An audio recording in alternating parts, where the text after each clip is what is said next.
Oh, welcome to the show. I'm Jamie Eisenberg. That's Dave Richard. That's Heath Cummings. We are in midseason form for you because we're getting you set for the upcoming fantasy season for the 2022 NFL campaign. Gentlemen, did you enjoy the NFL draft? What was the one thing that stood out to you? Loved it. All the receivers that just flew off the board a little bit sooner than expected. Yeah, and I will say the exact opposite. None of the quarterbacks. They got one quarterback in the first two rounds. It was really shocking. Crushed some guys' values. Seattle need a quarterback? Nah, we'll pass. Carolina, maybe we'll dip our toe in there and get a guy. It just didn't seem like anybody wanted these quarterbacks. But thankfully, Desmond Ridder and Malik Willis found homes after Kenny Pickett was the first quarterback taken in the first round by his hometown Pittsburgh Steelers. All right, let's get to our rookie mock draft here that we did following the NFL mock draft because we like to get things started right away. So the NFL draft ended on Saturday. We did our first rookie mock draft on Tuesday. And so let's take a look at how these results look with the first round here as we show you what our staff members, again, along with the great Scott Fish, decided to take here. So this was adding to what we would consider an existing dynasty league. So we're basically just taking best player available. This is a one quarterback league, PPR scoring. And so as you see, no surprise, Breece Hall, running back for the Jets, he goes first. And then really at number 2, guys, I think is where the big question starts to come in, because do you take Ken Walker, who is going to be the second running back taken in most rookie-only drafts, or do you dip your toe into the wide receiver market? And as Dave said, a lot of wide receivers were very popular in the NFL draft. So it goes Drake London first here, then Jamison Williams, Traylon Burke, Garrett Wilson, Sky Moore, and you see the list as it goes on. So let's start right there. First off, Breece Hall. Is he the clear-cut, Heath, I'll come to you because you're the dynasty guy. Is he the clear-cut number 1 rookie player in this year's class? Yeah, if I was going to tier this class, the first tier would have one player. It would be Breece Hall. I'm going to start him out as a top 5 running back in my dynasty rankings, and I think a month into the season, if he gets off to a hot start, the only person in front of him in dynasty running back rankings will be Jonathan Taylor. He's a first-round pick and a startup. It took me a little while to get to that point because I really liked Kenneth Walker coming out. I liked Walker better than Hall. But I think Hall can make an impact sooner than Walker can for fantasy managers, be more productive for our teams, and probably can last a little bit longer. So I'm thinking that short-term and long-term, Breece Hall is going to do it. And here's the tipping point. I thought of Heath when I realized this myself. Breece Hall, 7 months younger than Kenneth Walker. A lot of profiles compare him to Jonathan Taylor, so it's a good, situation you brought up there, Heath, in terms of trading for, a guy, or at least, looking at where he's going to stack up. Here's where you see where the redraft rankings are for Breece Hall. So he's a number 2 running back for us right now. But as we get closer to training camp, we hear reports about Michael Carter maybe getting pushed a little bit lower down the depth chart. He can move up and move up and move up. And as we know, some of these rookie running backs, there seems to be one every year that finishes in the top 12. He would profile as the guy to get there. But again, we're looking at the rookie-only mock draft right now. And as you see how the draft falls, very heavy on wide receivers with Dameon Pierce and James Cook coming in at the bottom there at 11 and 12. So let's talk about these wide receivers here, because I think there's going to be a lot of differing opinions about who should be first. Drake London was the first one drafted, going to the Atlanta Falcons at number 8. Garrett Wilson was the second guy going to the Jets at number 10. That's the NFL draft. But here what we see is how the fantasy angle at least looks like. You have Jamison Williams coming off that ACL tear from the national championship game for Alabama. We don't know exactly when he's going to be ready. I think, though, again, Heath, I'll start with you. London, Williams, Burks, and Wilson, they feel like the top of the list, at least right now. That's definitely been the case in the early mocks that I've seen. It's those 4. I would add Chris Olave into that group because I liked him a lot coming in, and I'm not sure the landing spot is enough to downgrade him. In fact, he might have a better quarterback than all of those guys. But it does seem like in most of the drafts you see, it's those 4 wide receivers, and really no set order. Who's your first guy? My first guy is London, but Wilson's right there with me. So it's London, Wilson for you. What about you, Dave? It's Jamison Williams for me. I figure the Lions will improve their quarterback play eventually in Jamison Williams' career, and then I've got Garrett Wilson second. So you go Williams 1, and again, this is not for redraft. This is rookie only. This is for rookie only. So Williams for 1, you. Wilson 2, and Olave's a real close 3. I think he's really safe. It does seem, though, and this I think speaks to Wilson, of the guys that we're talking about here, because London could have a new quarterback next year, maybe even this year if Ridder takes over for Mariota. You have Williams, like you said, could be in a situation where there's no Jared Goff, maybe 2023. Clearly the situation in Tennessee where they may move on to Malik Willis if Ryan Tannehill struggles, or they may go a different route altogether.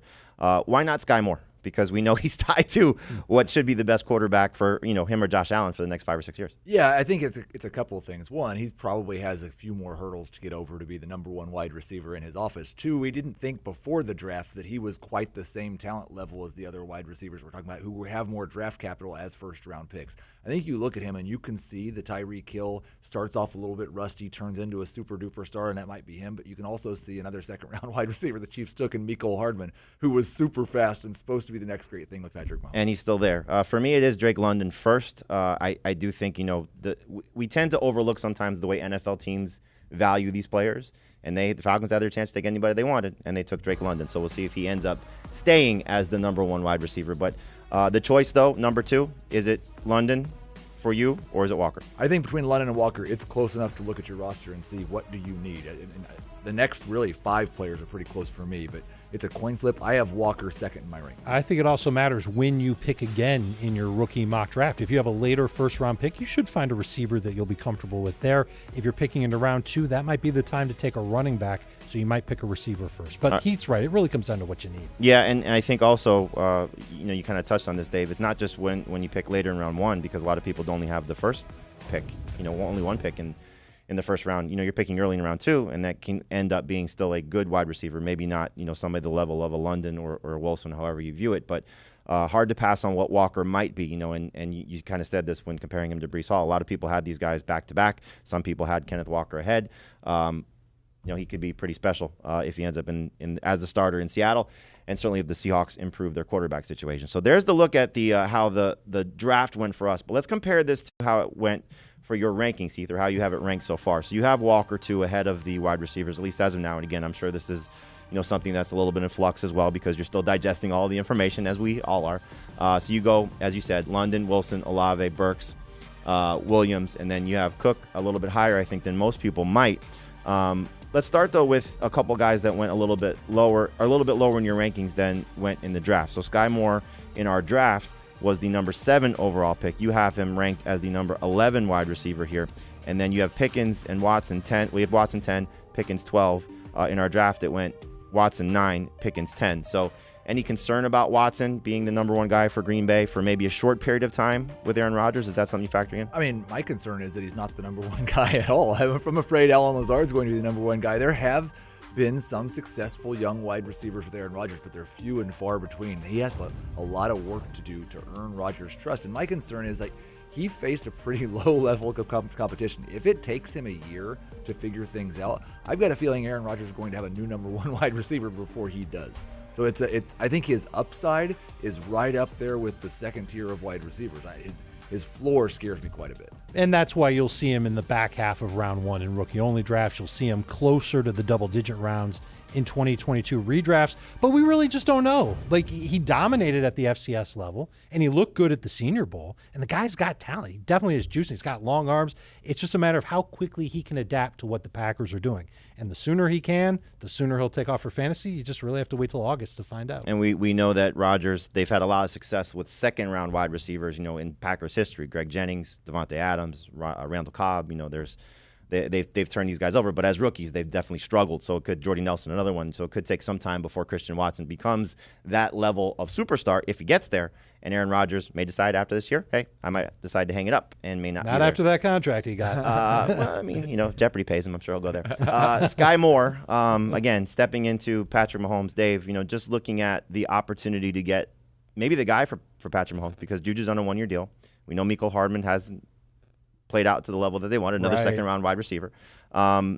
And Marcos Valdes-Scantling doesn't profile as a number 1 guy. Does Sky Moore maybe have that in him? I feel like they've got 3 receivers who can mix and match their way, and they can piecemeal a replacement for Tyreek Hill between the 3 of them. But the one that I think has the most upside, including for this year, is Sky Moore. They love his physicality. They love that he can catch passes and make plays after it. And they like his speed down the field. And he's got the right quarterback for it. He's just like Christian Watson. He's got to go to camp. He's got to show out. If he does it, they're going to give him the playing time. The one difference between Watson and Sky Moore, though, is that Moore, no matter what, is going to be sharing targets with Travis Kelce, with Juju Smith-Schuster, with the running backs, however many they get.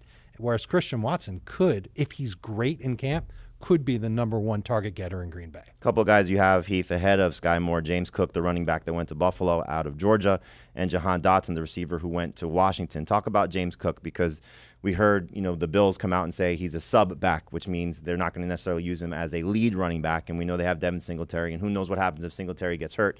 Do they turn to Cook? Do they turn back to Zach Moss? Do they turn to Duke Johnson? If he's just a pass-catching running back in an offense that really hasn't featured pass-catching running backs, we know what they've tried to do this offseason. Right. Getting J.D. McKissick, losing J.D. McKissick. Duke Johnson is a pass-catching back himself. And then drafting James Cook. Why so high on James Cook? Well, I think we saw last year Josh Allen start to develop in that range, and we see that from young quarterbacks all the time. The older they get, the more they dump it off to their running backs. Threw it 96 times to running backs last year. Cook is phenomenal as a pass catcher, and they're not just talking about him as a sub back. They're talking about doing the same thing with him that Washington's done with McKissick, and that's playing him in the slot as well. I think he could be a guy who ends up in that 80-90 catch range at some point in his career. And while I don't expect he's ever going to be a 20 carry per game guy, I still think he probably sees 8 to 10 carries per game. If he's getting 5 targets per game and 8 to 10 carries, he can be an absolute stud. Do you think he gets 8 to 10 carries this year?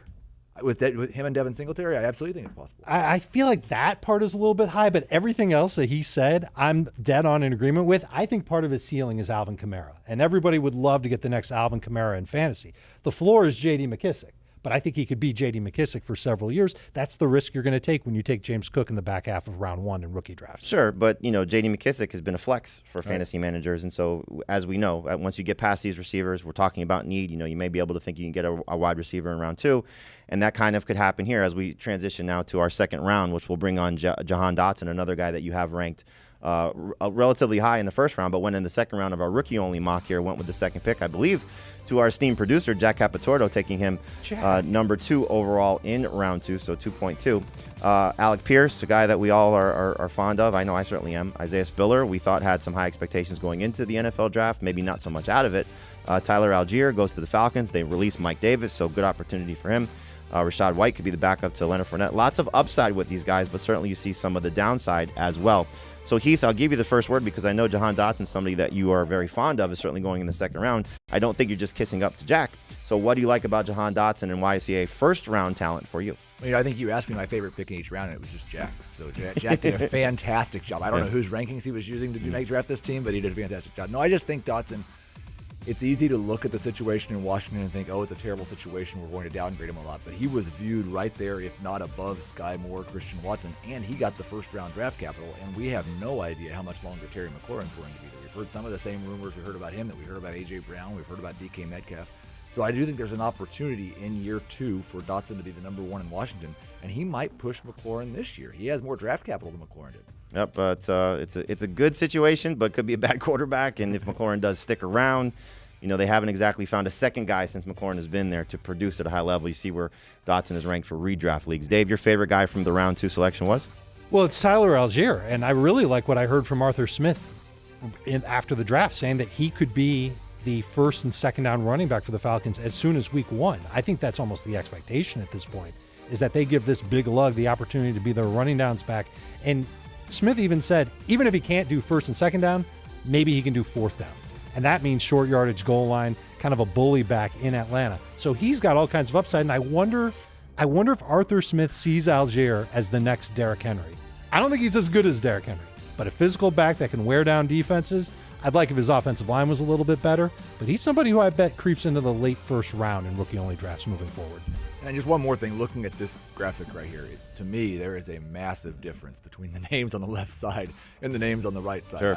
If I'm in the back half of that second round, I'm trying to see if I can use something to move up into the first round, because I do think there's a pretty big teardrop there. Yeah, I mean, even some of the names on the left side. Alec Pierce is somebody that I like, based on his opportunity to go to the Colts, where they are just Michael Pittman and basically nothing. So hopefully Matt Ryan will feature him. We know that Ryan hasn't exactly had a ton of success throughout his career at times, getting 2 guys involved, but not always getting that type of success. But new team and good opportunity here for Alec Pierce. So I like the landing spot in Indianapolis, somebody that I will be looking to take in round 2. Let's take a look at round 3, and you want to talk about a talent drop-off? Well, here we go. Again, this is a 1-quarterback league, so in most Superflex rookie-only mock drafts, you won't see the quarterbacks lasting this long. They will probably go in round 2. But just like the NFL draft, they fell in a rookie-only mock draft. Kenny Pickett to start the 3rd round. followed by a couple of Robinsons. Brian Robinson, the running back, going to Washington. Wan'Dale Robinson, the wide receiver, going to the Giants. And then you see Malik Willis and Desmond Ridder. So, Dave, when it comes to one quarterback leagues, even Kenny Pickett, do the rookies matter in 2022? In 2022, no, I don't think so. I think Ridder, Willis, and Matt Corral are all going to ride the bench to begin the year. Once it's clear that their teams aren't going anywhere, yeah, they might play. In the case of Willis, that might not happen at all. We might not see Willis on the field until 2023, if not later than that. Pickett's the one, if you need a quarterback in a dynasty league and it's a 1 QB league, maybe you just need a backup, you take him, and this is where you take him. This is where you target him, round 3. This is the first time I can remember since I started doing dynasty rankings. There was not one quarterback that came in my top 24 in my dynasty rankings from this class. I'm very discouraged. Yeah, I mean, look, Pickett could win the job week 1 and maybe surprise us because there's a lot of great weapons there, and we saw this offense still produce numbers for Ben Roethlisberger at his advanced age and body falling apart. And maybe we get the same thing at a higher level for Kenny Pickett producing good numbers. Dave, your favorite player from this round 3 selection? Brian Robinson is going to be. So you're kissing Jack's butt. Again, yes, absolutely. a round 2. He's going to be a round 2 rookie-only draft pick because I think he pushes Antonio Gibson beginning this year. He's a physical running back. He's got underrated hands, played in a big-time program at Alabama. He could absolutely turn this into a 3-headed monster in Washington. Kind of makes you sick for this season. But starting next year, Gibson might not even be on the team if he underwhelms again. And if that's the case, Robinson could be the lead back. I like him better in late round 2. He's going to be on my list once we get to the back half of round 2, not round 3. Yeah, and if Dave hadn't picked him, I would have picked him because I love Jack. But I'll go with the other Robinson in round 3, Wan'Dale Robinson, just hoping that Brian Dable knows what he's doing and has picked a playmaker here to go alongside Kadarius Toney. We don't think Kenny Golladay is going to be there much longer or do very much more in his career. And Sterling Shepard, who knows if he's going to be a starting NFL wide receiver again. So there's opportunity for him there. If this offense in a year or two, not this year, turns into something special, Robinson could be one of those playmakers. And look, Kadarius Toney gets moved. We'll see Robinson in the second round because of people getting excited about his opportunity if there is an opening there because Toney's moved on. I went with Tyrion. Am I saying that right? Tyrion Davis-Price, running back. TDP, the running back from LSU going to San Francisco. Stop me if you've heard this before. The 49ers find a way to get a different lead rusher every year. It's been every year of Kyle Shanahan's coaching career in San Francisco, they've had a different leading rusher. Last year, Elijah Mitchell, the rookie who we didn't expect. We thought it'd be Trey Sermon. Maybe it's this guy who they took in the 3rd round. He beat up on the Gators, so I got a chance to see him firsthand how great he could be if he ends up in a prominent situation for the 49ers. Again, another guy, if we find out Elijah Mitchell's coming off an injury situation, not ready to go, you have a rookie draft in August, you could see TDP creep into the second round as well and maybe have an opportunity to be the lead running back for the San Francisco 49ers. Do you want a sports network that delivers everything that matters about the game? The highlights, the picks, the instant analysis, no yelling, no fake debates, no politics. Hit the subscribe button and never miss a moment.